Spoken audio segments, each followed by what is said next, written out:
Hadith 9. Kunya, gibulibura ni Judith ang iyang ulo ug abo. Giabli niya ang iyang kuko aron pagpakita sa bisti nga sako nga iyang gisulob ilalom sa iyang sinina ug mihapa siya sa salog. Panahon kadto nga gihalad ang insenso sa kagabion dito sa templo sa Jerusalem ug si Judith nagampo sa makusog nga tingog sa pag-ingon. O Ginoo Dios sa akong katigulangan nga si Simeon. Hinumdumi giunsa nimo pagsangkap si Simeon sa usa ka espada aron sa pagpanimalos sa mga langyaw nga misikop kang dina nga usa ka ulay nga gigisian sa iyang mga sapot o gipanamastamasan. Gihubuan siya o gipakaulawan, gilugos siya o gibuong ang iyang dungog bisan imo kining gidili. Mao kadto nga imong gitugot nga patyon ang ilang mga pangulo didto gayud sa mao gihapong higdaanan diin ilang gilugos ang babay. Gilaglag mo silang tanan, ang mga ulipon, ang mga prinsipe, ug ang mga pangulo didto sa ilang mga trono. Gibutan mo nga ang ilang mga asawa sakmiton, ang ilang mga anak nga babae bihagon, o ang ilang mga kabtangan tulison sa mga Israelita nga pinili mong katawhan nga mainiton sa pagtuman sa imong kabubuton. Ang mga igsuong lalaki ni Dina na nga suko tungod sa kaulawan sa ilang banay, busa nagsangpit sila kanimo aron tabangan. O Diyos ko, patalinghugi ang akong pag-ampo. Ang pag-ampo sa usa ka byuda, ang imong kamot nagiya sa tanan nga nahitabo kaniadto ug sa umaabot.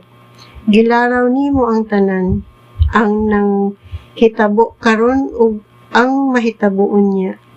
Ang imong mga laraw natuman kanunay, bisan unsa ang imong gustong buhimuon. Sama ra kini nga nahimo na. Nahibalo kang daan sa tanan nga imong buhaton o sa mga hukom nga imong himuon. Karon ang mga taga-Assyria nagpadayon sa pagkagamhanan, mapagarbuhon sila sa ilang kasundaluhang nagkabayo o naglakaw. Nagsalig sila sa ilang mga hinagiban, apan wala sila makaila kanimo o Ginoo. Nga ikaw ang manggugubat, nga nagatapos sa gubat. Ikaw maugayud ang Ginoo. Sa imong kasuko gamita ang imong gahom, aron paglaglag sa ilang gamhanang kasundaluhan. Naglaraw sila sa pagpasipala sa imong templo diin ikaw gisimba, o sa pagtagud-tagud sa imong altar pinaagi sa ilang mga espada. Tan-awa unsa ka pamahitason ug unsa ka mapagarbuhon nila. Ibubo ang imong kapungot diha kanila. Ako usa lamang ka byuda apan hatagi ako sa kusog sa pagtuman sa akong laraw. Gamita ang akong malansison nga mga pulong aron pagpatay kanilang tanan. Mga pangulo, ingon man sa mga ulipon, mapukan unta ang ilang pagkamapahitason sa gahom sa usa ka babay. Ang imong gahom wala magsalig sa gidakon o sa kusog sa kasundaluhan. Ikaw ang usa ka Dios nga nag-atiman sa mapaabsanon ug nagtabang sa mga gidawdaog. Ikaw ang panabang o panalipod sa katawhan nga mahuyang o sa mga walay makatabang.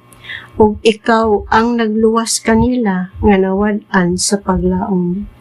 Karon patalanghugi ang akong pag-ampo, O Diyos, sa akong katigulangan nga si Simeon, ang Diyos nga gisaligan sa Israel, ang nagmando sa langit ug sa yuta, ang magbubuhat sa kasubaan o kadagatan, ang hari sa tibok kabuhatan, Pamatia ang akong pagampo, ug itugot nga ang akong malansison nga mga pulong musamad, ug mupatay unta kanila nga naglaraw sa hilabihang kapintas, batok sa imong kasabutan, ug sa imong balaan nga templo, batok sa bukid sa Sion, ug sa yuta nga imong gihatag sa imong katawhan. Himua nga ang tibok nasod, ug ang tagsa-tagsa ka tribo mo ila nga ikaw ang Diyos, ang labing gamhanan o kusganon sa tanan, o nga ikaw lamang ang nanalipod sa katawhan sa Israel.